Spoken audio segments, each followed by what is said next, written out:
Ką? Man skambino iš mokyklos. Žinau jau. Bet aš nelabai supratau, ką jie ten norėjo pasakyti, nes realiai tai... Aš irgi nežinau, ko čia nepratęs skambinėjo. Nesąmonė. Skambinėjo ir viskas. Žinai, profilaktiškai. O žinai dėl ko? Sakė tau kažką? Bent jau įsivaizduoji. Nes, be priežasties tai šiaip neskambina, žinai. Žinau, ten gavau iš Matiekos gavau 2. 2 gavai? Taip, Kas buvo? Nu, nieko, kontrolinių nepasirašiau. Eilinį kartą. Nu, eilinį. Kaip? Per šį mėnesį. Eilinį kartą. Per šį mėnesį prieš tai. O tai...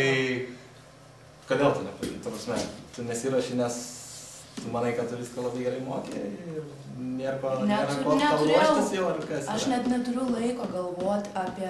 Mano mintis yra užimtos net tos. Aš negaliu net susikoncentruoti ramiai ir pasiruošti matematikos sinusai kosinusai. Nu, taip. Ir aš apie tai negaliu. Bet tai praeis, žinok, čia toks laikinas dalykas, tu turi per jį taip pergalėti, nugalėti save, išmokti, atsiskaityti, išstumti šoną ir toliau eiti. Toliau galbūt bus įdomiau.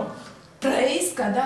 Nu greitai, žiūrėk, dabar jau kovas, kiek čia beliko iki vasaros. Vasarą mes važiuosime atostogauti į Maljorką. Jeigu, aišku, pavyks. Aš negalėsiu. Kodėl? Todėl, kad aš laukiuosi. Tu laukiesi? Taip. Eik tu savo. Tau 15 metų? Okei. Taip, tėti, man 15 metų. Ir tu laukies. Okei, čia kažkur mes turbūt nepapasakojom to visko iki galo kažkokios situacijose, bet tai nėra pasaulio pabaiga, klausyk, šaunu, būsi jaunas senelis, tu būsi jauna mama. Sorry, aš nenoriu to vaiko. Aš nenoriu savo gyvenimą susigadinti. Tu nesusigadinsi? Aš žinau, kad susigadinsiu. Jau kau. Taigi, tu žinai, kiek buvo tavo mamai, kai jinai pagimdė?